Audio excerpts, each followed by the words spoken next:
আসসালামু আলাইকুম এভরিওয়ান, কেমন আছেন সবাই? আশা করছি সবাই ভালো আছেন, সুস্থ আছেন। সো আরও একটি স্মার্টফোনের রিভিউ নিয়ে হাজির হয়ে গেলাম। তো আজকের মোবাইলের মডেলটা হচ্ছে Redmi 13C। তো অ্যারাউন্ড 17-18 হাজার টাকার মধ্যে Xiaomi লঞ্চ করা একদম লেটেস্ট একটি মডেল এটা। সো মিড রেঞ্জের মধ্যে আসলে এই ফোনটিতে কিছু কিছু স্পেশাল ব্যাপার রয়েছে, আবার কিছু কিছু ডাউনগ্রেডও রয়েছে। সো মোটামুটি আজকে আমরা কিন্তু এই অফিসিয়াল ফোনটারই ডিটেলস একটা রিভিউ করব। সো প্রাইসের কথা যদি আমি বলি, 6128 জিবি অ্যারাউন্ড হচ্ছে 17,990 টাকা বা 99 টাকা সামথিং, তো এরকমই আর কি। সো আনঅফিসিয়াল প্রাইস আরও হয়তো কমে পাওয়া যায়, এবং এটা আমাদেরকে স্পন্সর করেছে নুরজাহান মোবাইল ওয়ার্ল্ড, যাদের কাছে কিন্তু Xiaomi সহ আরও নানা ব্র্যান্ডের অফিসিয়াল ফোন আপনারা পেয়ে যাবেন। তো প্রথমে যদি হচ্ছে আমরা এর বিল্ড কোয়ালিটি বা ডিজাইনের কথা বলি, সেই চিরপরিচিত বক্সি টাইপ ডিজাইনটা কিন্তু মিড রেঞ্জ বাজেটের মধ্যে এখন বেশ স্ট্যান্ডার্ড একটা ডিজাইন, এবং পেছনের ক্যামেরার সেগমেন্টটাও মোটামুটি দেখতে ভালোই লাগে, স্ট্যান্ডার্ড একটি ফোন। টোটালি বডিটা হচ্ছে পলিকার্বনেট বা প্লাস্টিক দিয়ে বানানো, তবে কোয়ালিটি আমার কাছে মোটামুটি ভালোই মনে হয়েছে। পেছনের দিকটা টেক্সচারটা একটু ম্যাট টাইপের, যেটা কিন্তু দেখতে ভালোই লাগে। পোর্শন বাটন হিসেবে ফোনটা রাইট সাইডে রয়েছে একটি পাওয়ার বাটন, যেটাতে আপনারা হচ্ছে ফিঙ্গারপ্রিন্টটি পাবেন সাইড মাউন্টেন, এবং তার উপরে ভলিউম প্লাস মাইনাস পজিশন একদম ঠিকঠাক। উপরের দিকে একটা 3.5mm জ্যাক রয়েছে, যেটা অবশ্যই ভালো ব্যাপার, এখনকার ফোনগুলোতে টোটালি বিলুপ্তর পথে এই জ্যাকটি। এবং লেফট সাইডের দিকে হচ্ছে এর সিম কার্ড ট্রে রয়েছে, এবং নিচের দিকে হচ্ছে আপনারা একটি মাইক্রোফোন পেয়ে যাচ্ছেন টাইপ সি পোর্ট, তার সাথে হচ্ছে একটা স্পিকার গ্রিল। বাট এখানে হচ্ছে কোনো রকম আপনারা সেকেন্ডারি নয়েজ ক্যান্সেলেশন মাইক কিন্তু পাচ্ছেন না। ডিসপ্লের কথা বললে এই ফোনটিতে ব্যবহার করা হয়েছে 6.74 ইঞ্চির একটি আইপিএস ডিসপ্লে, এবং এটা কিন্তু ফুল এইচডি প্লাস না, just HD plus 1600x720 pixel, এবং যার পিপিআই ডেন্সিটি হচ্ছে 260।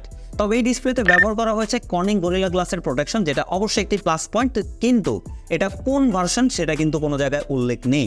তবে এই ডিসপ্লেতে 600 নিটসের পিক ব্রাইটনেস রয়েছে, তার সাথে কিন্তু 90 হার্জের হাই রিফ্রেশ রেটের সাপোর্ট রয়েছে। সো সেক্ষেত্রে আমার কাছে মোটামুটি ভালোই মনে হয়েছে। বাজেট রেঞ্জের মধ্যে ডিসপ্লেটা স্ট্যান্ডার্ড একটা পজিশনে থাকবে। কালার অ্যাকুরেসির কথা বললে সেটা মোটামুটি লেভেলের, আমার কাছে হচ্ছে একটু ওয়াশড আউট টাইপের লেগেছে, তবে অ্যাভারেজ এই টাইপের ডিসপ্লেগুলো যেরকম হয়ে থাকে তেমনই, খুব বেশি খারাপ না। বেজেলের কথা বললে বেজেলটা হচ্ছে মিনিমালও বলবো না, আবার খুব বেশি তাও না, মোটামুটি টাইপের বেজেল এটিতে রয়েছে। তবে একটা জিনিস খারাপ লেগেছে এই ডিসপ্লে, সেটা হচ্ছে ওপরের ওয়াটার ড্রপ নচ।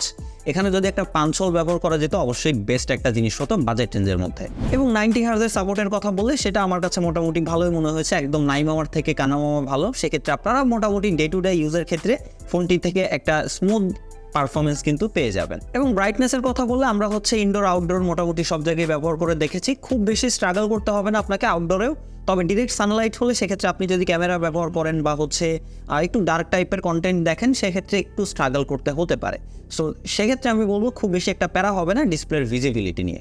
ইউআইয়ের কথা বলে ফোনটিতে ব্যবহার করা হয়েছে Android 13, তার সাথে কিন্তু MIUI 14 এর সাপোর্ট আপনারা পেয়ে যাচ্ছেন, এবং কেনার পরে আপনারা কিছু আপডেট পাবেন, সেগুলো দিলে কিন্তু আরও অ্যাডভান্স আপডেট কিন্তু ফোনটিতে আপনারা ব্যবহার করতে পারবেন। ইউআইয়ের কথা বললে ইউআইটা আমার কাছে মোটামুটি ভালোই লেগেছে, তবে কিন্তু এটাতে ব্লোটার রয়েছে বেশ কিছু, এবং প্রি ইনস্টল কিছু অ্যাপ রয়েছে, চাইলে কিন্তু আপনারা সেগুলো কেনার পরে আনস্টল করে দিতে পারেন, সেক্ষেত্রে আর তেমন কোনো প্রবলেম হবে না। আর MIUI 14 এর কথা বললে মোটামুটি একটু রিফাইন হয়েছে কিন্তু আগের থেকে, এবং এক্সপিরিয়েন্সের ক্ষেত্রেও একটু আগের থেকে বেটার হয়েছে MIUIটা। সো যাদের MIUI নিয়ে প্রবলেম ছিল, আশা করি এখন খুব একটা প্রেশার হবে না আগের মতো।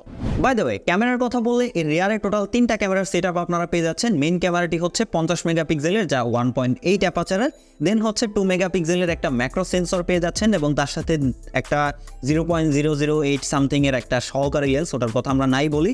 সো সেক্ষেত্রে আমরা যদি এর রেয়ার ক্যামেরার পারফরমেন্সের কথা বলি, সেখানে হচ্ছে ডে লাইটে যদি আমরা দেখি, তবে হচ্ছে কালার অ্যাকুরেসি আমার কাছে খুব বেশি ভালো মনে হয়নি। তবে আমরা যদি শার্পনেস এবং ডিটেলসের কথা বলি, মোটামুটি ভালোই ধরে রাখতে পারে যদি প্রপার লাইটিং কন্ডিশনে হয়। সেক্ষেত্রে আমরা আউটডোরে কিছু ছবি তুলেছি, স্যাম্পল আপনাদেরকে দিয়ে দিচ্ছি, আপনারাই দেখে নিন।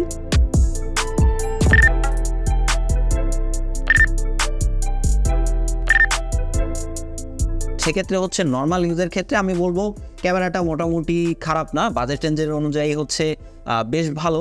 ছবিগুলোর ডিটেলস আপনারা মোটামুটি ভালোই পাবেন। সেক্ষেত্রে হচ্ছে কালারটা একটু বুস্টেড পাবেন, এবং কালার অ্যাকুরেসির দিক থেকে একটু কমতি আমার কাছে মনে হয়েছে। তবে আমরা যদি এর পোর্ট্রেট মোডের কথা বলি, সেক্ষেত্রে আমার কাছে মোটামুটি ভালো মনে হয়েছে। পোর্ট্রেট মোডে এর এজ ডিটেকশনটা কিন্তু বেশ ভালো ছিল, খুব একটা মিসম্যাচ হচ্ছিল না। প্রপার লাইটিং থাকলে খুব ভালো একটা আউটপুট পাবেন আপনারা পোর্ট্রেট মোডের ক্ষেত্রে। এবং যদি আমরা সেলফির কথা বলি, সেখানে হচ্ছে একটা 8 মেগাপিক্সেলের ক্যামেরা ব্যবহার করা হয়েছে, এবং সেলফিটা কিন্তু আমার কাছে মোটামুটি ভালোই মনে হয়েছে। যদি প্রপার লাইটিং কন্ডিশনে থাকে, তাহলে আমার কাছে মনে হয় যে ভালো একটা ইউজেবল আপনারা কিন্তু ছবি বা ভিডিও দুইটাই এটা থেকে পেয়ে যাবেন। ও বাই দ্য ওয়ে, ভিডিওর কথা বললে এটাতে কিন্তু আপনারা সামনে এবং পেছনে দুইটা ক্যামেরা দিয়েই 1080p 30fps ভিডিও করতে পারবেন। এবং যদি আমরা ভিডিওর কথা বলি সেটা কিন্তু আমার কাছে মোটামুটি অ্যাভারেজ টাইপের মনে হয়েছে। যদি প্রপার লাইটিং থাকে তাহলে বেশ ভালোই ভিডিও করতে পারবেন। তবে এখানে কোনো স্ট্যাবিলাইজেশন না থাকায় ভিডিওতে কিন্তু মোটামুটি ভালোই শেকি ভাব একটা রয়েছে।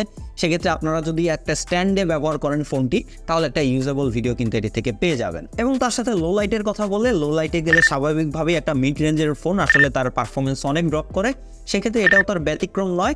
তবে হ্যাঁ, টুকটাক ইউজেবল ছবি আপনারা পাবেন, কিন্তু ছবিতে কিন্তু প্রচুর নয়েজ থাকবে, এটা স্বাভাবিক ব্যাপার। সো ওভারঅল আমি যদি এর ক্যামেরা পারফরমেন্সের কথা বলি, একটা বাজেট রেঞ্জের মধ্যে স্ট্যান্ডার্ড পজিশনে রাখবো, খুব বেশি খারাপ না বা খুব বেশি ভালো না, ওকে লেভেলের ক্যামেরা রয়েছে। দেন আমরা যদি এর পারফরমেন্সের কথা বলি, এই ফোনটিতে ব্যবহার করা হয়েছে মিডিয়াটেকের হিলিও G85 12 ন্যানোমিটার আর্কিটেকচারে বিল্ড করা একটি অক্টা-কোর প্রসেসর। এবং আমরা যদি এর আনডেটু বেঞ্চমার্কের কথা বলি সেটা অ্যারাউন্ড 2,71,000। সো সেক্ষেত্রে কিন্তু বাজেট রেঞ্জ অনুযায়ী আমার কাছে খুব খারাপ মনে হয়নি। এই বাজেটে হিলিও G85 অনেকে কিন্তু এখানে হচ্ছে টাইগার সিরিজের প্রসেসরও ব্যবহার করে, সেক্ষেত্রে আমি হিলিও G85কে মোটামুটি একটা স্ট্যান্ডার্ড পজিশনে রাখবো। অবশ্যই এটা কোনো high performance gaming centric processor না, তবে সেক্ষেত্রেও আপনারা এটা যদি ডে টু ডে ইউজ করেন আমার কাছে খুব বেশি প্রবলেম মনে হয়নি। এবং এটাতে কিন্তু 6GB LPDDR4X র্যাম ব্যবহার করা হয়েছে। সেক্ষেত্রে আমি যদি মাল্টিটাস্কিংয়ের কথা বলি, মাল্টিটাস্কিং পারফরমেন্স বেশ ভালো ছিল। আপনারা ইজিলি 4-5 ট্যাব ব্যাকগ্রাউন্ডে রান করে কিন্তু ব্যবহার করতে পারেন। এবং যদি আমরা পারফরমেন্সের কথা বলি, আমরা এটাতে হচ্ছে কল অফ ডিউটি খেলে দেখেছি, অ্যাসফল্ট 9 খেলে দেখেছি, এরকম 3D গেম টাইপের মোটামুটি ভালোই হ্যান্ডেল করতে পারে। তবে একটা জিনিস ভালো লেগেছে, সেটা হচ্ছে খুব বেশি হিট হয় না, যার জন্য কিন্তু এটা যাই পারফরমেন্স দিক মোটামুটি স্টেবল থাকে। সো সেক্ষেত্রে আমি যদি আমার টোটাল এক্সপিরিয়েন্সের কথা বলি, আমি বলবো এটা খুব বেশি হাই পারফরমেন্স কোনো একটা গেমিং সেন্ট্রিক ফোন না, এটা কনজিউমার রিলেটেড একটা ফোন। সেক্ষেত্রে আপনি ডে টু ডে অ্যাপ ইউজের ক্ষেত্রে মোটামুটি ভালো একটা সাপোর্ট পেয়ে যাচ্ছেন, যেহেতু 90 হার্জের একটা ডিসপ্লে। এবং তার সাথে হচ্ছে যদি 6GBর ভ্যারিয়েন্ট আপনারা কিনেন, সেক্ষেত্রে ওভারঅল প্রসেসরের সাথে এটা হচ্ছে ম্যাচ করে মোটামুটি একটা ডিসেন্ট পারফরমেন্স আপনাকে দিবে। ব্যাটারির কথায় আসলে এই ফোনটিতে ব্যবহার করা হয়েছে 5000 mAh এর ব্যাটারি, এবং বক্সের মধ্যে কিন্তু আপনারা একটা 18 ওয়াটের ফাস্ট চার্জিং পেয়ে যাবেন।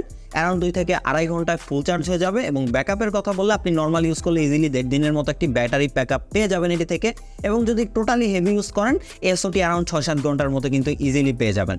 সো নর্মাল টু মিড আমরা যেরকম ইউজ করি এরকম টাইপের একটা ফোনে, সেক্ষেত্রে আপনি ইজিলি একদিন পার করে ফেলতে পারবেন নিঃসন্দেহে। দেন স্পিকারের কথা বললে আমার কাছে স্পিকারটা খুব বেশি ভালো মনে হয়নি, সাউন্ডটা আরেকটু লাউড হতে পারতো, অ্যাভারেজ বলা যায়, খুব বেশি এক্সট্রা কিছু না। সো ফাইনালি কথা বলা থেকে ভালো দিক এবং খারাপ দিক নিয়ে। সো প্রত্যেকটা ফোনের বা প্রত্যেকটা ডিভাইসের ভালো দিক খারাপ দিক থাকবেই, এটাই স্বাভাবিক। প্রথমত প্রাইজিংটা বলবো আমি, প্রাইজিংটা আসলে ওভারঅল আমার কাছে অফিসিয়াল প্রাইসটা একটু বেশি মনে হয়। প্রাইসটা যদি আরেকটু কমের মধ্যে হতো সেটা বেটার হতো। সেক্ষেত্রে আপনারা যদি চান আনঅফিসিয়ালটাও দেখতে পারেন, টোটালি আপ টু ইউ। দেন আমরা যদি এর কমতির কথা বলি, প্রথমত ডিসপ্লেটা যদি ফুল HD+ হতো অবশ্যই খুব ভালো হতো 90 হার্জ রিফ্রেশ রেটের সাথে। সেক্ষেত্রে এখানে জাস্ট একটা HD+ ডিসপ্লে রয়েছে, একটা নচ রয়েছে, এখানে যদি একটা পাঞ্চ হোল ব্যবহার করা যেত আরও বেশি ভালো হতে পারতো। অ্যান্ড আমি যদি বলবো এখানে একটা সেকেন্ডারি নয়েজ ক্যান্সেলেশন মাইক দিয়ে যদি দেওয়া যেত, অথবা একটা হচ্ছে ডুয়েল স্টেরিও স্পিকার দেওয়া যেত। আসলে আমাদের এক্সপেকটেশন তো অনেক থাকে, বাট সেরকম সব কিছু হয় না। এবং যদি আমরা ভালো দিকগুলোর কথা বলি, যেমন এটাতে ব্যাটারি ব্যাকআপ মোটামুটি ভালো পাবেন, স্ট্যান্ডার্ড টাইপের একটা ক্যামেরা সেটআপ এখান থেকে আপনারা পেয়ে যাবেন। পারফরমেন্স মোটামুটি খারাপ না, বাজেট রেঞ্জের মধ্যে স্ট্যান্ডার্ড একটা পারফরমেন্স পেয়ে যাবেন। সো ওভারঅল এই দিকগুলো থেকে ডিজাইনটাও একটু ক্লাসিক, দেখতে কিন্তু ভালোই লাগে। সো ওভারঅল আমার কাছে এদিক থেকে এটাকে ভালো মনে হয়েছে।